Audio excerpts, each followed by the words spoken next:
What's up, guys? Quality Reps back with another one. This time we're going to be doing a thoracic rotation stretch. So the thoracic rotation is the upper part of your back spine. So what I would do is after my push days or my chest days, just work on a little bit of thoracic rotation because it's really important for boxing and for sport. So it's nice to have a lot of mobility. So I'm going to start off the flow. We're going to start, it's going to be mostly on the floor on the mat, but we're going to start out with a seated rotation. So you can find a chair or just anything like this will work. And basically you're just going to, and remember with thoracic rotation, you want to lock your hips, lock them, and then we're just going to twist this way, and you can use the chair. It's a nice twist. So for this flow, you can either do it as a nice sort of cat-like relaxed version of the stretch. Exhale, inhale, come to center, other side. Or you can do them a bit more intense, directly following your work sets. So that's what I would do, because I found it was a little bit time consuming to do all of my stretching right after the workout, because I like to do about 10 minutes of really intense stretching like this. Now we're gonna go over here. And then about 20 minutes of relaxed stretching before I go to bed. So here we're gonna come into all fours. Then we're gonna take one hand, put it on the head, and thoracically rotate. Very similar to the pipe rotation. Remember, your hips are locked here, guys.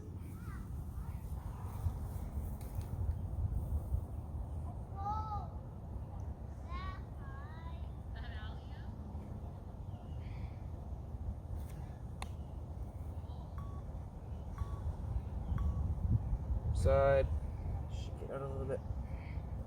So this is called the quad rotation.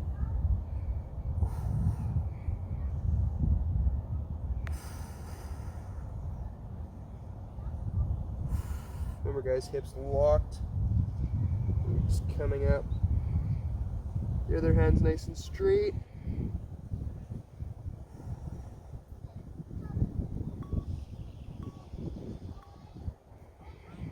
Alright, so now we're going to come into ground eagle. So laying flat on your back, hands side to side, legs coming right up and then out parallel to the ground. We're going to let them fall to one side. And now this is a really good stretch, but the eagle is a variation of this. So you're going to take your bottom leg, straight bottom leg, and you're going to come over here, just like that. And that's really the whole movement. You're opening up in this position. So when you're starting out, you might not be able to touch this hand all the way down. Just remember, the most important things are trying to drive this hand to the ground and this knee to the ground. These 2 points need to be grounded. And now we're going to transition into the other side, straighten the leg, twist over. You want this to be a nice 90-degree angle.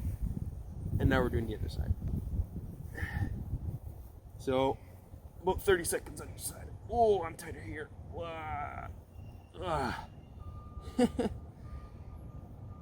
Careful with the transitions, especially if you're having trouble with the movement. You don't want to pull anything. Just be nice, relax, just let gravity do the work. Remember, the knee and the knuckle grounding gently. Now we're going to move back to the other side, but this time we're going to do the windmill ground. So starting here, it's a very similar thing, but you're going to draw a nice arc coming around your head with your finger and coming back into the open eagle. Drawing back around. Whew. So even with this one, guys, I just almost can't. Oh no, I can trace the whole arc. But usually I get stuck somewhere around here just because my chest is tight there. So, just try your best to draw the arc. Don't worry if your hand starts to creep up. Exhale, come to the other side.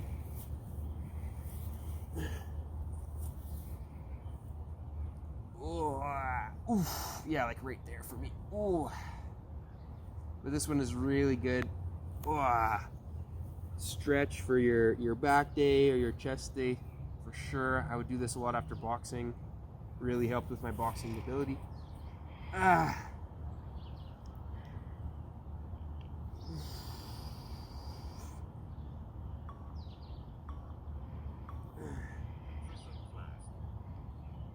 Alright. So now, nice. Shake it out a little bit. We're going to go into the tricep clasp. So it comes down on your knees. You can do this standing. You're just going to raise one hand up and around and try to get the clasp here. So this one I've had a lot of trouble with, I think because my back muscles are getting bigger. But most people will have one side that's a lot harder. So for me, it's my left hand going over. It's a lot harder for me to get this position. But once you get the clasp, you can just work with the breath. Just try to get your hands tighter together.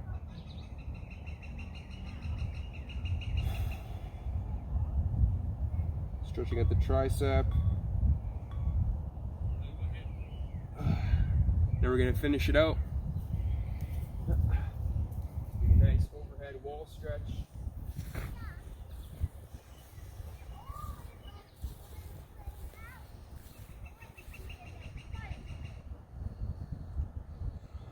This one, remember, just hinge from your hips.